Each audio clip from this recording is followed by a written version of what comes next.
Baik, di sini saya akan menjelaskan mengenai titrasi kompleksiometri EDTA, analisis ion logam dalam formasi. Titrasi kompleksiometri adalah metode analisis volumetri yang didasarkan pada pembentukan kompleks stabil antara ion logam dengan satu ligan. Reagen yang paling umum digunakan adalah EDTA atau etilen diamin tetrasetat, suatu ligan heksadentat yang mampu berikatan dengan ion logam melalui 4 atom oksigen dari gugus karbosilat dan 2 atom nitrogen dari gugus amina. Kemudian, saya meminta ChatGPT untuk memberikan saya jurnal penelitian berindeks Q1 tahun 2020 sampai 2025 mengenai titrasi kompleksiometri. Nah, di sini ChatGPT memberikan saya jurnal berjudul Green Analytical Approach for the Determinant of Zinc in Pharmaceutical Product Using Natural Reagent. Jurnal ini berasal dari Analytical Chemistry dengan indeks Scopus Q1.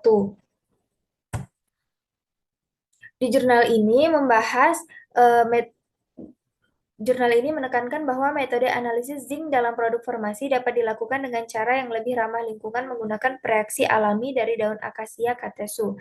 Biasanya, analisis zinc dilakukan dengan metode kompleksiometri atau instrumen seperti HPLC dan AAS, tetapi metode tersebut menghasilkan limbah berbahaya, memerlukan pelarut organik, serta relatif mahal.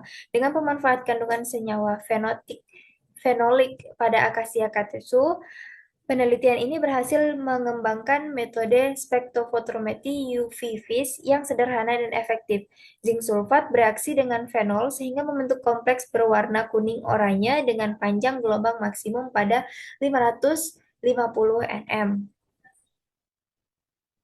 Nah, kemudian saya kembali ke ChatGPT untuk meminta memberikan permasalahan atau rumusan masalah yang bisa diambil dari jurnal ini. Nah, ChatGPT memberikan saya beberapa pilihan permasalahan. Saya mengambil nomor satu, yaitu bagaimana penerapan metode spektrofotometri berbasis reagen alami dari akasia katesu untuk menentukan kadar zinc pada sampel biologis, misalnya serum atau urin. Nah, di jurnal pertama, saya sebenarnya sudah mendapatkan jawaban, yaitu metode spektrofotometri berbasis reagen alami akasia katesu potensial diaplikasikan untuk mengukur ZN, mengukur zinc pada sampel biologis serum atau urin, tetapi hanya setelah dilakukan penyesuaian dan validasi tambahan yang substansial, seperti persiapan sampel, pengayaan atau ekstraksi, pemeriksaan interferen, dan perbandingan terhadap metode rujukan. Kemudian saya mencari jurnal lagi di PubMed sebagai jurnal pembanding dari jawaban saya dari jurnal pertama, yaitu judulnya Comparison of Serum, Plasma, and Liver Zinc Measurement by AAS, ICP, OIS, and ECPMS in diverse laboratory setting.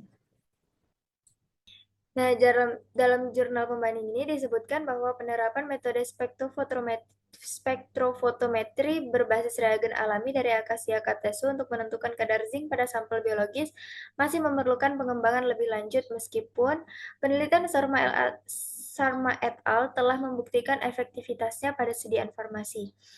Dalam studi tersebut, ekstrak daun akasia katesu yang kaya polifenol terbukti mampu bereaksi dengan zinc sulfat membentuk kompleks berwarna stabil pada panjang gelombang 550 nm, sehingga memungkinkan analisis kuantitatif dengan hasil validasi yang memenuhi pedoman ICH meliputi linearitas, akurasi, presisi, serta nilai LOD dan LOQ yang memadai.